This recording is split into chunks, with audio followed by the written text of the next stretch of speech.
Et nous sommes donc sur le PEPE pour la dernière intervention de la journée avec les thèmes qui ont marqué le FIFO, l'homme et son environnement. Donc avec Briard Marc, Christine de la Majura et Jason Monsang. Et à la modération, Suliane Favnek. Je vous laisse la parole. Merci à vous. Merci. Alors déjà, on va commencer, on va faire la méthode de René Boutin, c'est-à-dire commencer par vous présenter. Donc Briard March, je t'en prie. Yorana, Maloa Lele, tēnā koutou, tēnā koutou, tēnā koutou katoa.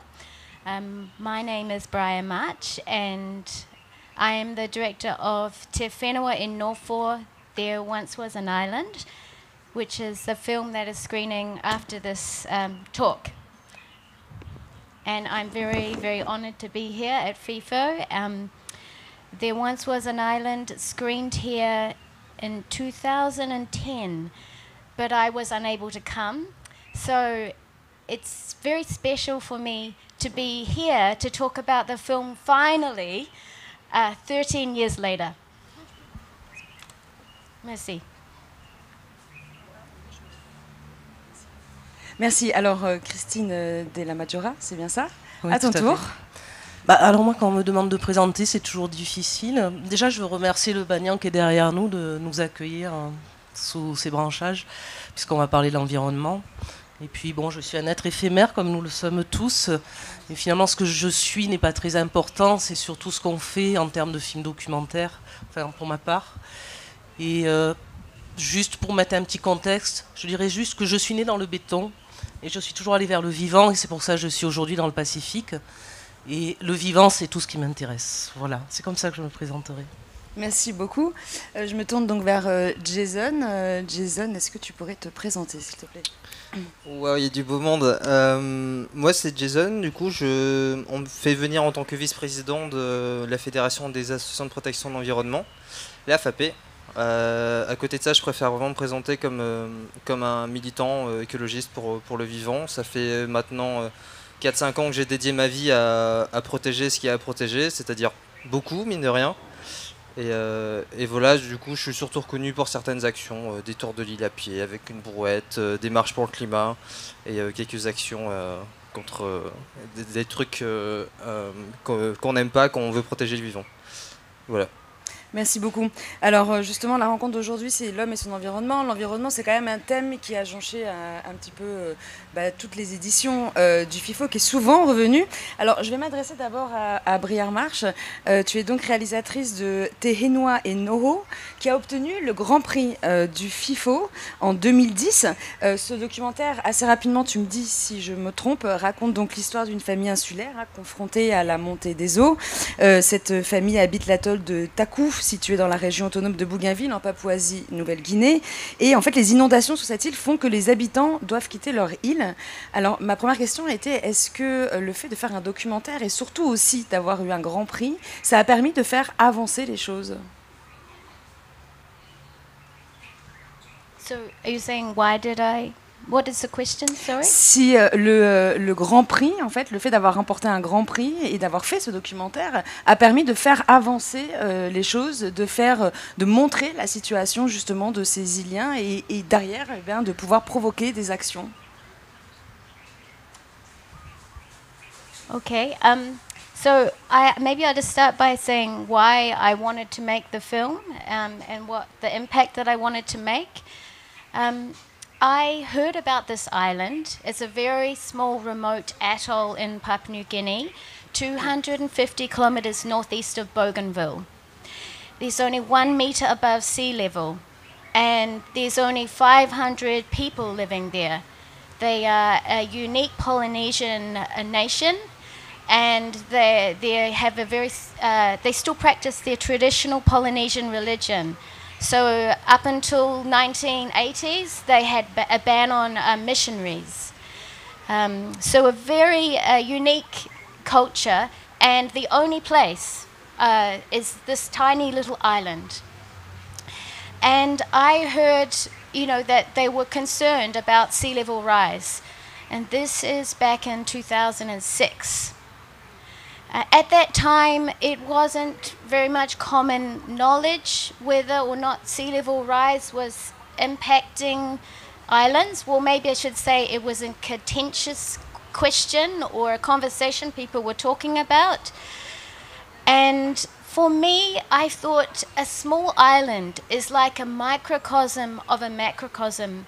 And I thought this one tiny nation and this whole tiny little island, the way these people are responding to climate change, it could be an allegory for how we're all responding to this issue. So that was what really attracted me to this place. It's very remote. It takes, there's only 3 boat trips there in a year. And to get on one of these boat trips is quite dangerous. In fact, you know, there's no life jackets, and you know, you never know when it's going. And so other people had talked about going there, but they all say it's too hard. But I just really wanted to meet these people, and there was an ethnomusicologist in New Zealand who had been working with the community for many, many years. So through this ethnomusicologist, whose name is Richard Moyle, I contacted him, and he managed to get a radio, you know, like a radio, ship radio. That was all they had there. And we said to the Ariki, the chief, would you be interested in us coming and listening to what you have to say and sharing your story? And he was very, very welcoming of us to come. And so then it was another 4 years of trying to get money and going and then coming back and going again. And when we got there, the thing that the people told me was that they really wanted some scientists or engineers to come to the island to consult them about what they could do, what they could expect, because there's this question of how long can they live there? Do they have to migrate? How long can we expect? So after my first trip there in 2006, I went back to New Zealand and I tried to find scientists that would be interested to come. And then I returned in 2007, and the 2 scientists came, and they worked with the people that are the characters in my film. And they looked at their situation. They looked at the taro gardens. They looked at where the houses, the hareis were. They looked at how easy it would be for them to stay there. And meanwhile, a big flood happened while we were there. And that really showed us just how problematic it is when these flooding events happen. And so from this information that we got from the scientists and their work with the community members felt more informed, and some of them decided they would stay and try to adapt, and some of them felt that they needed to leave. And so then I came back and made the film, and it is a tricky thing because, of course, the film, we did bring it back to the community, but they have never been to the festivals and things like that to see the impact, because this is part of your question, because there's so much distance between getting from this island to other places. But I do think that they are so grateful for the fact that everybody who's seen the film has been able to hear their story, and that's the thing that's really important to them. And it is strange for me to think it's been 13 years since I made that film, and when I made it, I was still wondering how much I can say this is evidence. There was not a lot of conclusive evidence about sea level rise and how it impacts islands. But one of the things that we kept saying is this is an example of what's to come, this is an example of what's to come. And then just last week, before I left New Zealand, we had these big floods in Auckland. And it feels like since the last 13 years, what I've seen has come true. And it's very crazy for me because I feel like I've seen this conversation evolve. And then it's upsetting to see how much has actually really happened the way it was predicted to happen. So it feels that the film is still relevant. Oui, en effet, on a l'impression justement que le documentaire du coup est passeur de messages, mais aussi permet de donner une visibilité en fait plus large sur des situations et des problématiques. Je me tourne vers Christine. Du coup, toi, tu as réalisé le salaire des profondeurs en co-réalisation, hein, et qui a obtenu le prix spécial lors du FIFO 6 ans plus tard. C'est une autre problématique, c'est la pêche intensive. Et là aussi, est-ce que ça a permis, le documentaire a vraiment permis de mettre en avant cette problématique et de faire connaître le problème de l'environnement Alors, je pense que dans le documentaire, en tout cas, c'est comme ça que je le perçois. Le documentaire n'est pas un acte, on ne fait pas un film comme ça. Effectivement, on se fixe des objectifs. Et souvent, le documentaire vient à nous. C'est-à-dire que là, on était à Fidji sur un autre film qui était traité de la pêche de mer, mais de façon plus générale pour faire connaître en fait le contexte de la pêche de mer, qui est très peu connu. Et en fait, ça représente quand même la deuxième ressource qui est ponctionnée dans le Pacifique après le thon et qui est expédiée vers la Chine. Donc c'est énorme. Et bon, c'est vrai que les gens vont facilement défendre les dauphins, les baleines, mais bon, une bêche de mer, c'est pas très beau. Et on va pas forcément s'y intéresser alors que c'est essentiel pour nos lagons. Et quand on a fini notre film là-bas, c'était un premier film pour une chaîne de télévision, on est parti pour les dernières séquences sur un camp de pêcheurs dans un village. Et là, c'est une fois sur place qu'on a réalisé qu'on a vu plein de jeunes en chaise roulante au milieu des villages. On ne comprenait pas ce qui se passait. Et donc, ils nous ont expliqué qu'ils étaient partis en pêche à profondeur et qu'ils ont fait des accidents de décompression. Et là, on s'est dit, non, mais là, il faut qu'on parle de ça, quoi. Donc, on a pris... c'est pas un film qu'on a préécrit, c'est un film qu'on a écrit sur le terrain. Donc, c'est pour ça que peut-être aussi, il n'a pas eu toutes les ficelles du film documentaire, préécrit, etc. Mais c'est un film pour nous qui a été fait dans l'urgence, c'était une nécessité. Et ça fait partie aussi du rôle du documentaire. Donc on a pris 15 jours, on n'avait pas beaucoup de moyens, donc on est resté 15 jours de plus, ce qui était vraiment infime pour un 52 minutes. Et en 15 jours, en gros, on a bossé 15 jours sans s'arrêter. Et on est allé rencontrer les jeunes, on a essayé d'aller voir les docteurs pour voir au niveau des accidents de décompression comment ça se passait. Et finalement, ce qu'on se rend compte, c'est que le message aussi que passe ce film, c'est que en voulant s'enrichir, d'où qu'on vienne, mais en voulant ponctionner cette planète, en fait, on s'autodétruit. Et là, c'était vraiment très fort dans les villages parce qu'on avait toute cette jeunesse qui, à un moment donné, était passée d'un système de vie traditionnel, une pêche qui était tout à fait maîtrisée, à des sociétés chinoises qui arrivent, qui leur filent un bateau, des bouteilles de plongée, et qui leur disent allez-y, vous allez avoir plein d'argent, vous allez pouvoir aller à la ville, etc. Et au lieu de se retrouver à effectivement peut-être connaître d'autres choses et aller dans les villes et construire autre chose, non, ils se retrouvent coincés sur leur île, mais sur chaise roulante, dans des endroits où le handicap est très très compliqué à gérer. Donc pour nous, c'était vraiment une volonté de faire un film en urgence. Et l'objectif, c'était d'interpeller le gouvernement fidjien. Donc quand on est rentré en Nouvelle-Calédonie, on avait tous les rushs, on n'avait pas d'argent. Bon, on a fait le montage. Puis on a demandé à la CPS et à ANC Première de nous donner un petit financement pour faire aussi du sous-titrage en anglais, parce qu'on voulait que ça reparte sur Fidji. La CPS, juste pour précision, il me semble que c'est la Commission du Pacifique Sud. Oui, voilà, tout à fait. Et en fait, on est assez contente de ce film, puisqu'un an après sa sortie, il a été vu à Fidji et il y a eu une interdiction officielle de la pêche de mer en profondeur. Donc l'impact est direct. Voilà, l'impact est direct. Et c'est un film qui a été fait avec aucun moyen. C'est pour ça qu'on a été très contente aussi qu'il soit nommé au FIFO, parce qu'on sait qu'à côté, il y a des productions qui ont beaucoup de moyens. Des fois, nous-mêmes, avant des productions, on a les moyens de faire des films. Mais là, c'est ce genre de film... J'encourage tous les documentaristes d'en faire, c'est-à-dire des fois on se retrouve sur le terrain, on fait une thématique, mais tout autour de nous la planète est en danger et on peut prendre 15 jours de plus. Et quand je dis la planète, c'est les hommes, et on est un tout, et on peut faire ces films qui voyageront après dans les festivals. Il est passé en télé aussi, finalement. Hein, donc, et pour moi, c'est ça le fond du documentaire, que ce soit historique, que ce soit environnemental, c'est faire bouger les lignes. Alors justement, là je me tourne vers Jason, parce que tu es donc un activiste écologique. Hein. Est-ce que tu penses justement que le documentaire a son rôle à avoir dans ce combat ? Je suis très content d'être là. Je vais vraiment profiter d'abord pour vous remercier pour votre travail. C'est vraiment fort pour moi de vous rencontrer parce que vous êtes des gens qui avaient déjà un impact. Et pour répondre à ta question, bien sûr, Bien sûr, moi je vois le documentaire comme vraiment une façon de lancer l'alerte. Et Dieu sait qu'il y a des alertes vraiment partout. Et ça me semble être une bonne première étape de savoir, d'identifier un problème pour le régler.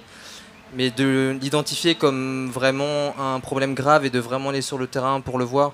La montée des eaux, on l'a tous vu à l'école. Et en même temps, de voir des gens qui déplacent des villages, qui ça leur cause des problèmes, ça fait vraiment beaucoup plus réaliser. Et à partir de là, la théorie c'est que quand on sait ce qui se passe, c'est plus facile d'enclencher derrière des actions pour régler le problème. Donc forcément c'est hyper utile et je pense qu'il n'y en aura jamais assez de faire parler les personnes qui sont en première ligne pour que des gens qui ont peut-être plus de responsabilités puissent débloquer des moyens pour régler le problème.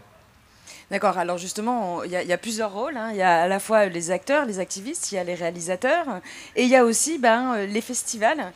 Donc les festivals, est-ce que pour vous, ils ont un rôle important, comme le FIFO par exemple, vous avez gagné des prix, donc ça a certainement donné plus de visibilité. Est-ce qu'ils ont un rôle dans la société? Vous pouvez répondre toutes les deux, chacune après l'autre. Well, one of the things that I think we all as filmmakers really appreciate is the conversations that we're having like now with you guys, with all of us. It's the dialogue and the way that a film can provoke conversation. So that's something that I really value in the festivals. And also, I know with this film, Te Whenua in Norfolk, There Once Was an Island, FIFO used it many times and screened it in local villages and other parts of the Pacific.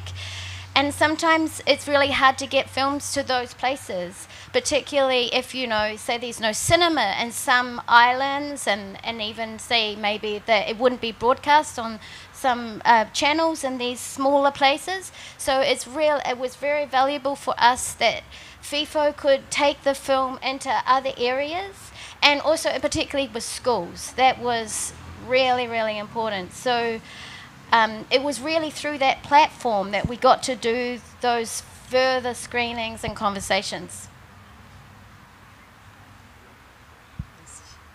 Oui, moi, je pense que les festivals sont essentiels. De toute façon, tout ce qui est de l'ordre de la création est essentiel. Donc, il y a toute forme de création. Et le festival, c'est tisser des liens, c'est la grande natte. Et c'est vrai que la télé, c'est une chose, mais à un moment donné, ça s'arrête. Et le festival permet aux films de continuer leur course. Et oui, c'est un peu une pirogue. Et là, aujourd'hui, on est ici, mais ce film, il est parti dans beaucoup de pays, dans des festivals en Europe. Et le fait d'avoir un prix, c'est une reconnaissance, mais pas une reconnaissance égotique en tant que réalisateur, mais plus une reconnaissance de se dire, tiens, il y a des gens qui sont aussi interpellés par ça, on n'est pas seul. Et peut-être que ça va peut-être éveiller quelques consciences et faire bouger les choses. Après, on a conscience qu'on ne va pas changer le monde comme ça, mais chaque fois qu'on a réussi à convaincre une personne qu'il faut être bienveillant avec tout ce qui nous entoure, c'est gagné. Voilà, c'est gagné et c'est ça qui est beau en fait. Et le festival permet ça aussi. Et justement, toi, Jason, qu'est-ce que tu en penses? Le FIFO est d'une pertinence incroyable, ça j'en doute aucunement. Et justement, que ça sert de plateforme pour mettre en avant ce genre de documentaire qui... Je sais pas si c'est des choses qui trouveraient leur place assez facilement ailleurs.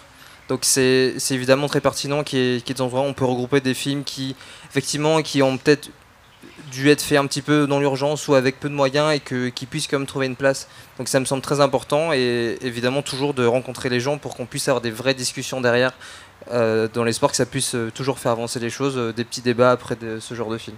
Est-ce que justement ça peut faire évoluer la relation de l'homme avec l'environnement? Briard, je t'en prie. Oh, that's a really big question. One thing that maybe I can draw from what you're asking is, when I started off making films, I didn't see myself as an activist. I thought there was a real distinction between an activist type of film and the film I was trying to make. And I guess what I mean is that I was trying to not just sort of have a hammer and say, this is what you should do, this is what you should do, this is what you should do. But then, since seeing the film's journey over these last 10 years or so, I realized it is making a difference. Like, I mean, just to give you some specific examples, some people watch the film, and some Chinese people watch the film. I don't, not sure quite what the organization was, but they were so moved they wanted to donate a whole lot of money, you know, specifically cash, to the islanders. And so for them to decide how they could use it to, you know, preserve their community and their culture. So that's just a small example of how it inspired someone. But then just the amount of, you know, conversations around climate change, the way that people have been moved. And for me, it isn't about having the hammer. It's about showing the human story. Being able to read an article about climate change or sea level rise is one thing, and you read all the facts and you hear the scientific perspective, but that's an article. So the role for me as a filmmaker is just to show what it's like to wear somebody else's shoes and see their world through their world, and in particular these places where often we don't get to go and there are no cameras. And so I think I realized that is a form of activism. It doesn't have to be, you know, showing everything in a didactic way, but it still has power. And so it's amazing how it can be very lonely and confronting being a documentary filmmaker, because there's not much funding and it's hard work and you're spending years on a project, and then when you see that the people moved and you see them wanting to do something and asking what can we do in our own communities, you know that it is a form of activism and it's working. And so I think I commend all different forms of activism, like you who are, you know, doing the real concrete stuff. And I thought maybe my thing was all a bit too kind of, I don't know, pie in the sky, but it's not. Yeah. Moi, je pense que la réflexion, elle a beaucoup évolué ces dernières années. On a fait donc je co-réalise et je co-écris les films avec mon binôme qui s'appelle Dominique Robergeau. Donc, bien sûr, on discute beaucoup et ça nous fait avancer dans la création de nos films. Et pendant longtemps, on a fait du film qui parlait beaucoup à la tête, assez didactique, une volonté de donner des chiffres, d'expliquer les choses. Et plus le temps avance, et c'est pour ça que j'aime aussi être dans cet environnement, c'est qu'on se rend compte que ça peut être intéressant de travailler des films plus organiques et qui donnent la parole non plus à nous en tant qu'être centrés, mais plutôt qui donnent la parole à notre environnement. On est vraiment dans cette démarche actuellement de retrouver cette spiritualité, peut-être changer le regard des gens à travers nos films. On va dans cette démarche-là. C'est pour ça qu'on avait fait un film Yam quand l'Igname raconte les hommes, où on avait donné la parole à l'Igname pour montrer que voilà, nous on parle, donc on a l'impression qu'on est au centre du monde, mais en fait on n'est pas au centre, tout est au centre, et on essaye on veut se diriger vers des films qui remettent au centre l'eau, qui remettent au centre la terre, qui remettent au centre les arbres, qui remettent le vivant, parce que je crois que la grosse problématique, c'est que si on ne parle pas au cœur et à l'organique, et qu'on parle qu'au cerveau, on ne va pas beaucoup avancer. Enfin, en tout cas, c'est ce que je ressens. C'est nécessaire parce qu'il faut que l'information elle passe, mais à un moment donné il faut changer aussi la matrice, c'est-à-dire la façon dont on se considère dans notre environnement. Et je pense que le film peut jouer un rôle, et c'est là où tous les peuples océaniens ont un rôle important à jouer, parce qu'ils ont cette vision-là, comme en Amazonie aussi, comme en Afrique. Ils ont cette vision organique, ils sont reliés, et je trouve que voilà, on a besoin de ça, et je crois que ça c'est un des chemins, et le film documentaire peut nous mener vers ça. Voilà. Jason, toi qu'est-ce que tu en penses? Comme je disais tout à l'heure, vraiment c'est raconter des histoires, raconter des témoignages, c'est forcément, je suis très d'accord, plus efficace que... Je pense que si on démontrait les choses par A plus B, qu'il y a un danger, par A plus B, qu'on peut résoudre le problème, qu'on a les moyens et les ressources, on aurait déjà résolu le problème si c'est ça qui marchait. Et limite, moi, je trouverais ça plus simple. Mais effectivement, le retour que moi aussi je peux avoir sur mes années à essayer de faire bouger les choses, c'est qu'effectivement, il faut juste parler d'amour. Il faut juste rappeler aux gens que nous sommes un, on a besoin de la nature, nous sommes la nature, et que pour moi c'est plus une crise de on sait plus aimer ce qu'il y a sous nos pieds. Et je me dis que pour peu qu'on réapprenne à aimer et prendre soin pour de vrai, on arrêterait vraiment une grande majorité des choses qu'on fait qui aujourd'hui se détruisent, et recentrer la discussion sur c'est quelque chose d'un peu plus émotionnel qui on le sait aujourd'hui, et les vidéastes le savent très bien, c'est ce qui touche les gens, c'est ce qui va amorcer beaucoup plus de changements et d'éveil, c'est de partir plus sur ces voies-là, et c'est quelque chose que dans le militantisme aujourd'hui on commence beaucoup plus à comprendre, et on arrête justement de marteler des arguments par A plus B, il faut faire ça, faire ci, on va essayer de toucher beaucoup plus le cœur, ce qui rajoute une couche de complexité, parce que l'humain est parfois vraiment complexe, de comment est-ce qu'on les touche, qu'est-ce qui les touche, comment leur dire, et ça multiplie le nombre de discours qu'il faut avoir, ça multiplie le nombre de stratégies qu'il faut adopter, et du coup ça complexifie vachement la chose. C'est plus compliqué que de juste balancer un théorème et de dire l'équation est complète, maintenant à vous de jouer.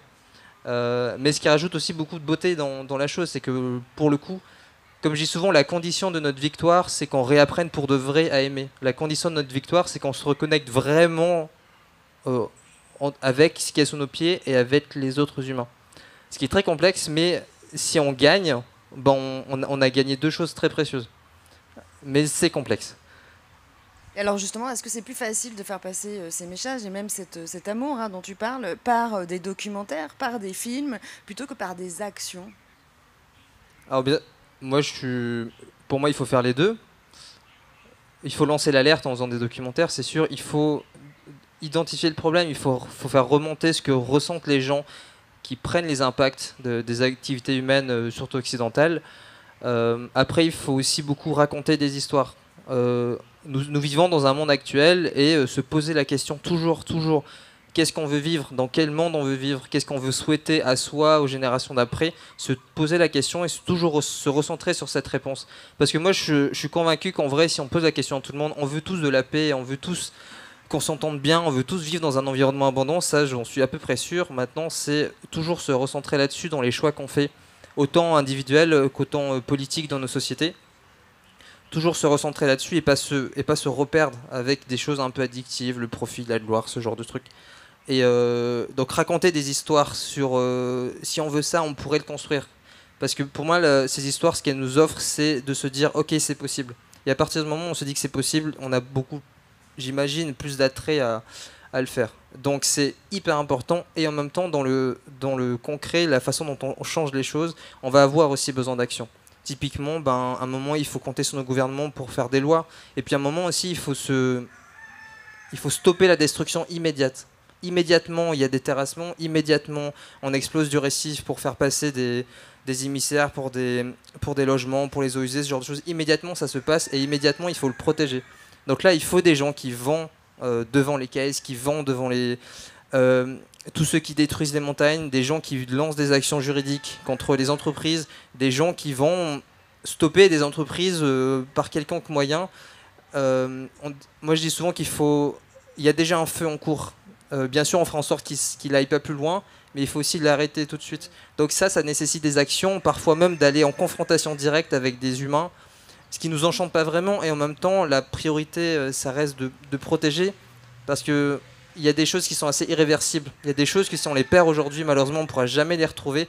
Donc il y a une urgence immédiate de les protéger et se confronter. Donc il faut faire les deux en parallèle, en gardant toujours un lien, qu'on a une vision commune et comment on y arrive tous ensemble. Et alors, au niveau justement des enjeux, vous, toutes les deux, qui êtes des réalisatrices émérites quand même, et des habituées du FIFO, est-ce que vous avez vu une évolution des enjeux sur ces problématiques-là ?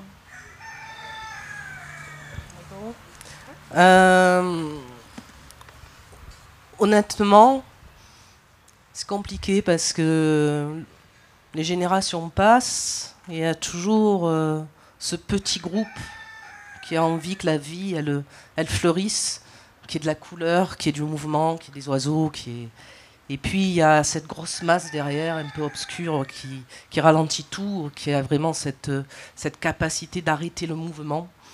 Et je me demande l'humanité combien de temps il va lui falloir enfin pour y arriver. C'est-à-dire que j'ai fait un rêve une fois où voilà, il fallait 3000 ans.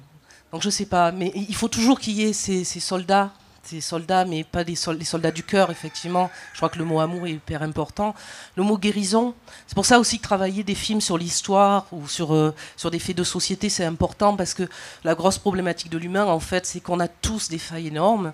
Et tant qu'on n'aura pas réparé nos failles, on ne pourra pas s'occuper de la Terre. La Terre, elle représente nos failles, c'est-à-dire chaque fois que la Terre, elle est attaquée, en fait, c'est parce que partout, les gens s'attaquent. Donc il y a un vrai travail de fond. Et je pense qu'il ne faut surtout pas lâcher et que la génération d'après doit prendre le flambeau. Mais je pense que ça va prendre du temps. Mais il ne faut pas arrêter le combat. Voilà. Briache. I think it's depressing, the situation. It's easy to not be idealistic anymore. And there's so many kind of depressing stories and documentaries about these issues, and a lot of them are depressing.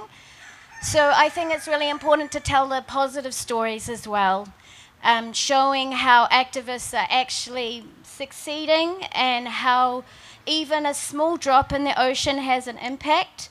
I think the next generation probably going to feel very despondent because they're growing up in a world which is not looking good for them. We haven't done enough, and so they might feel like giving up. So I think the themes and the stories I'm interested in telling now are like looking at where we see success, because some people are doing things that are really powerful. And the reality is it's a depressing environment. So we should remember that we as, people and communities can still do stuff. And we have two ways to be about it. We can just go, I'm going to give up, which is one option, and just ignore and just let it all wash over me. Or we can just live with action and integrity, that's how we're just going to be. And it may not happen straight away, and we will constantly be having issues with a capitalist society where money drives things, and there's still so many problems. But what can we do in our own environment? And that's where we can start. We don't have to wait for the politicians or, the people who are making the powerful decisions that really are going to change things. If we just wait for them or say, oh, they're not going to do it, and so there's no point, even if that's true, we can still live by integrity and by what we want to do, even if it's tiny. And I actually believe that's the only way we can be. I'm sorry, but it's the only option I have. And so with me as a filmmaker, I think that we need to have our films, as documentary films, be used by NGOs, by activists, and they can take the film and put it in their context. Because often when we see a film, we come out and we go, well, yes, but what can I do? So I like the idea of partnerships where, another organization can take my film and say, okay, we can take these ideas from the film and now let's look at practical solutions about these ideas. So I think we always need the practical as well as the art form that can make us feel moved and emotional. I think we need both.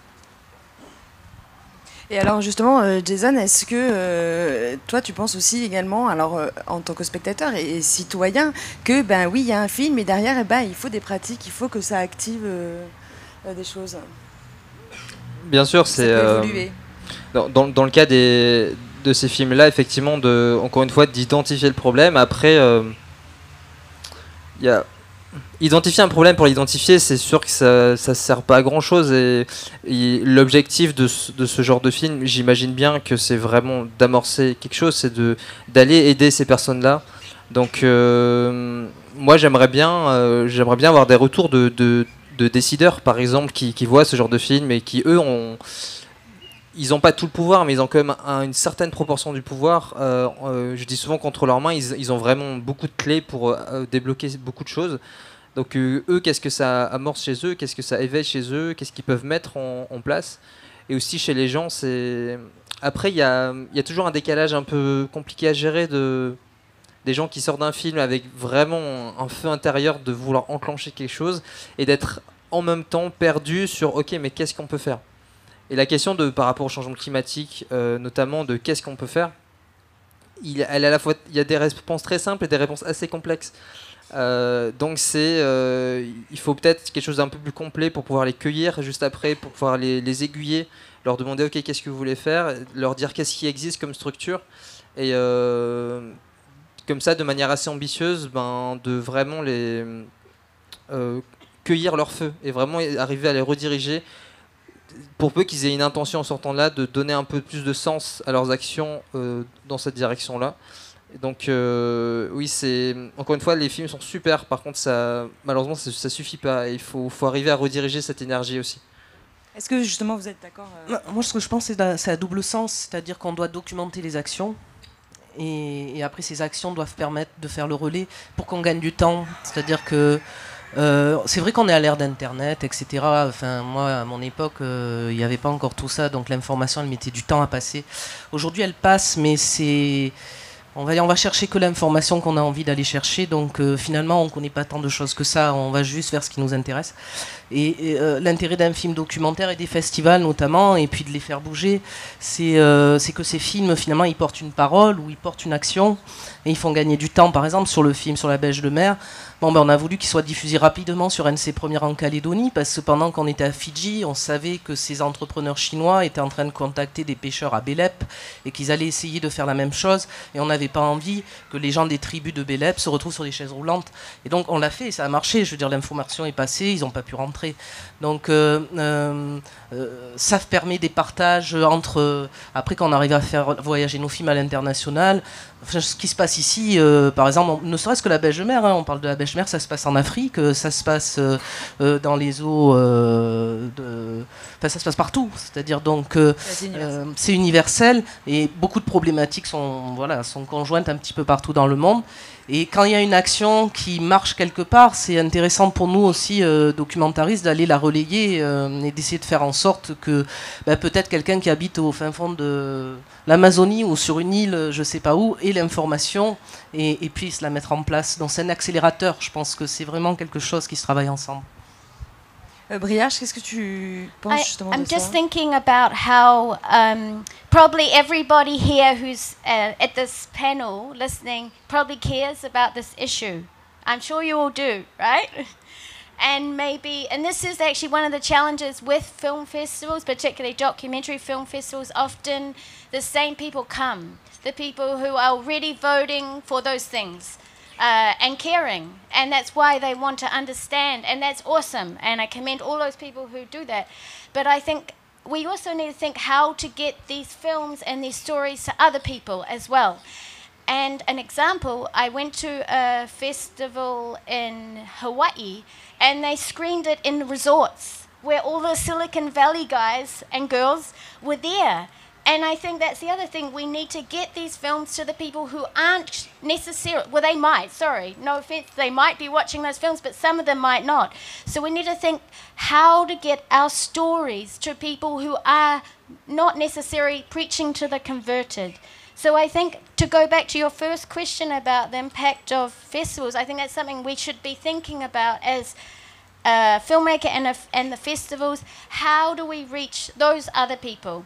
And I think it's very effective how this festival has managed to reach communities that don't have the access to see the films on big screens or in the television.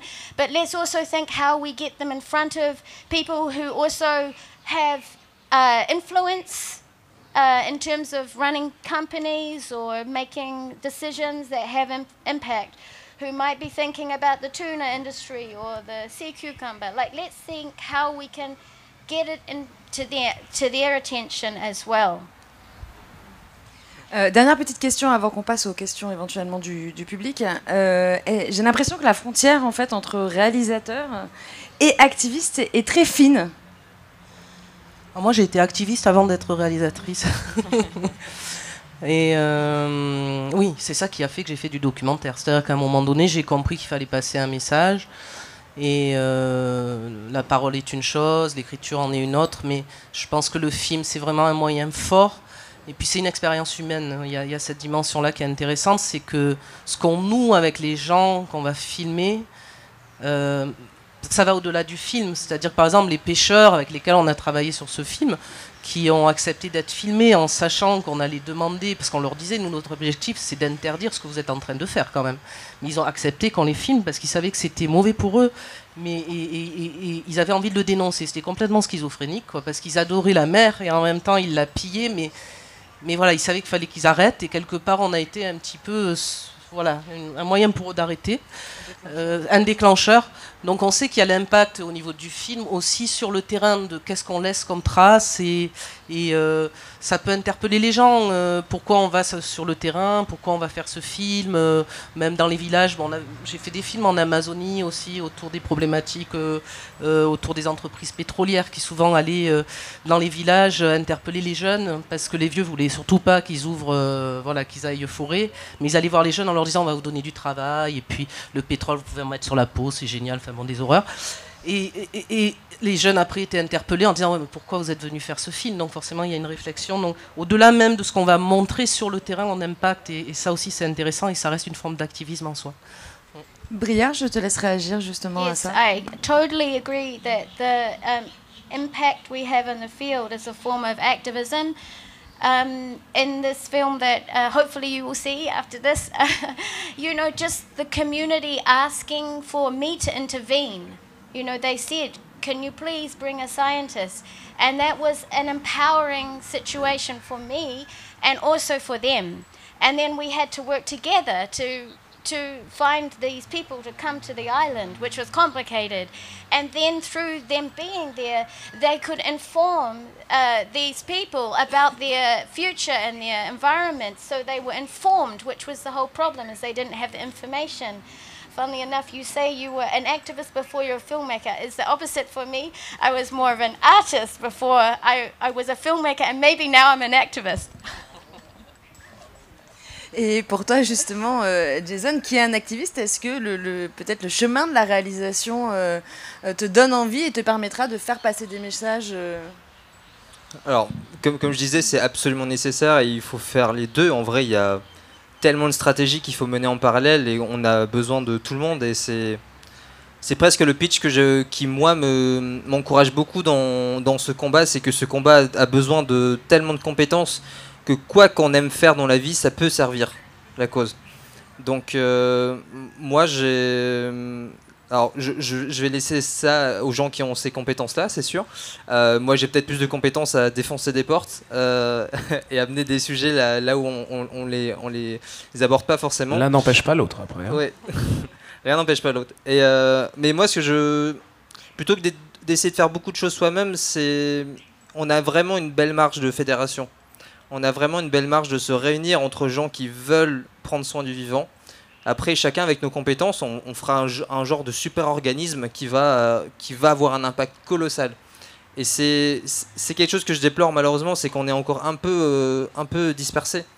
Et plutôt que moi j'en fais le constat, j'aurais voulu que ce soit pas le cas, mais j'arriverai pas à changer les choses tout seul. Pour le coup j'ai essayé, ça marche pas du tout. Donc on va avoir besoin d'être énormément, si ce n'est tout le monde, avec des compétences très différentes, des passions très différentes, et à partir de là, on pourra prétendre à pouvoir faire changer les choses pour de vrai. Donc, peu importe ce que je veux faire, tant qu'on est beaucoup et bien rassemblés, on y arrivera. Finalement, il faut s'allier, en fait, s'unir pour aller plus loin. Oui, je crois que de façon l'humain seul, oui, il peut méditer, hein. Mais s'il veut être dans l'action, je pense qu'on est fait pour travailler en groupe. Et c'est peut-être ça aussi le problème, c'est que finalement on vit dans des sociétés où on a tous l'impression d'être ensemble, mais finalement chacun est un petit peu dans son coin. Et c'est aussi retisser ces liens qui sont importants, quoi. Briache aussi, est-ce que tu penses que s'allier va permettre d'aller plus loin ?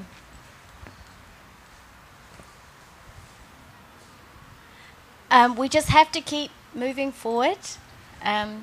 But to try and end on a positive note, when I started making my film 13 years ago, people said you can't necessarily claim this is a story about climate change. You know, there are a lot of reasons why the sea is eroding the edges of coastal areas, and you know, I even was told, oh, that story's been made before and probably no one will fund you because it's not, you know, this story's been done.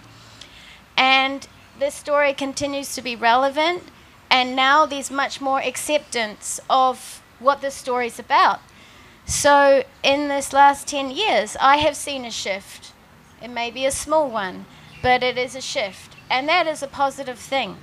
So we have seen some positive things, but we need to keep going, and we do have the power of the internet, which is an amazing way of getting a lot of people to do things together.